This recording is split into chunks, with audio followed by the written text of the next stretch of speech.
நான் முதலமைச்சர் விஜய் சார் அவர்களுக்கு ஒரே ஒரு வேண்டுகோள் மட்டும்தான் வைக்கிறேன். ஒரு 15,000 கோடி சேவ் பண்றீங்க, ஒரே ஒரு வேண்டுகோள் வைக்கிறேங்க ஐயா. கிராமப்புறத்தில் இருக்கக்கூடிய நீர்நிலைகளை மேம்படுத்துவதற்காக அந்த 5,000 கோடி கொடுங்க. வீத லீடர்ஸ் அமைப்பின் நிறுவனர் அண்ணாமலை முதலமைச்சர் விஜய் குறித்து பேசிய கருத்துக்கள் சமூக வலைதளங்களில் பெரும் அதிர்வலைகளை ஏற்படுத்தியுள்ளது. அவர் பேசியது என்ன? வாழைப்பழத்தில் ஊசி ஏற்றுவது போல் அவர் முன்வைத்த குற்றச்சாட்டுகள் என்ன? பார்க்கலாம்.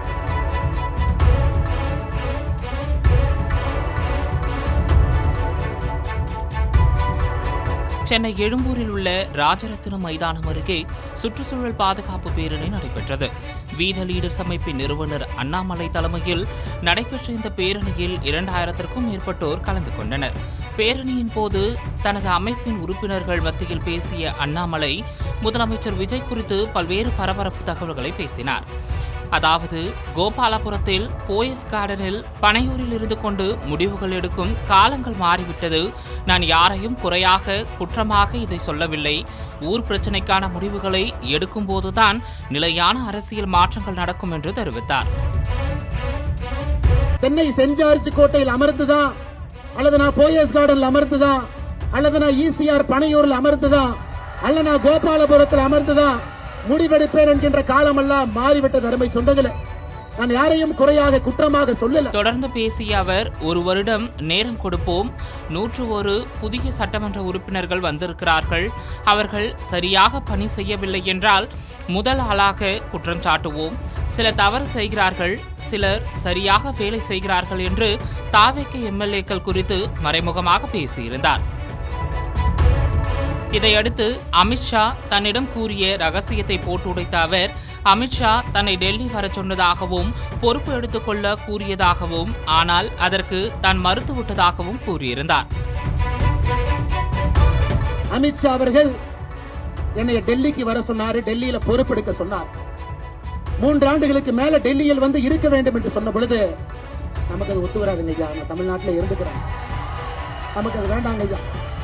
நான் இங்கேயே சின்னமா பாவமா இங்கேயே மக்கள் சேவை பண்ணிக்கிட்டு நம்முடைய நண்பர்களோடு சகோதரர்களோடு இங்கேயே இருந்துக்கிறேன். இதையடுத்து மேகதாது விவகாரம் குறித்து பேசிய அண்ணாமலை, அணை கட்ட பிரச்சனை இல்லை என்று மத்திய அரசு சொல்வதால் மனம் வலிக்கிறது என்றும், பிரதமர் மோடி மீது நம்பிக்கை உள்ளது, அவர் நியாயமான தீர்வு சொல்ல வேண்டும் என்றும் கூறியிருந்தார். பின்னர் தாவேக அரசின் முதல் பட்ஜெட் குறித்து பேசிய அவர், மொத்தமாக 15,000 கோடி ரூபாயை மிச்சம் பிடித்திருக்கிறார்கள். அதனை 3ஆக பிரித்து அரசு பள்ளிகள் மேம்பாடு, நீர்நிலை மேம்பாடு, கிராமப்புற மேம்பாடு ஆகிய திட்டங்களுக்கு பயன்படுத்தும்படி அறிவுறுத்தியிருந்தார். நான் முதலமைச்சர் விஜய் சார் அவர்களுக்கு ஒரே ஒரு வேண்டுகோள் மட்டும்தான் வைக்கிறேன். ஐயா, இந்த பட்ஜெட்டை பார்த்தோம், ஒரு 15,000 கோடி சேவ் பண்றீங்க, செலவீனங்களை குறைக்க பாக்குறீங்க, 15,000 கோடி பிடிச்சு நிறுத்த பாக்குறீங்க. ஒரே ஒரு வேண்டுகோள் வைக்கிறேங்க ஐயா, நீங்கள் மிச்சம் பிடிக்கக்கூடிய 15,000 கோடியில முதல் 5,000 கோடி கிராமப்புறத்தில் இருக்கக்கூடிய நீர்நிலைகளை மேம்படுத்துவதற்காக அந்த 5,000 கோடி கொடுங்க. 5 வருஷம் 5,000 கோடி கொடுங்க. 5 வருஷத்துல அது 25,000 கோடி, பெரிய மாற்றம் நடக்கும். தொடர்ந்து ஊழல் முடிந்துவிட்டது என்று சொல்கிறார்கள். ஆனால் சில அமைச்சர்கள் கமிஷன் கேட்பது மாதிரியான ஆடியோ ஆதாரம் என்னிடம் உள்ளது என்று கூறிய அவர், அந்த மாதிரியான அமைச்சர்களுக்கு முதலமைச்சர் விஜய் கடிவாளம் போட வேண்டும் என்று வலியுறுத்தியிருந்தார். மேலும் தாவேக வீத லீடர்ஸ் அமைப்பின் காலங்களிலேயே ஊழலை ஒழிக்க வேண்டும் என்றும் கூறியிருந்தார்.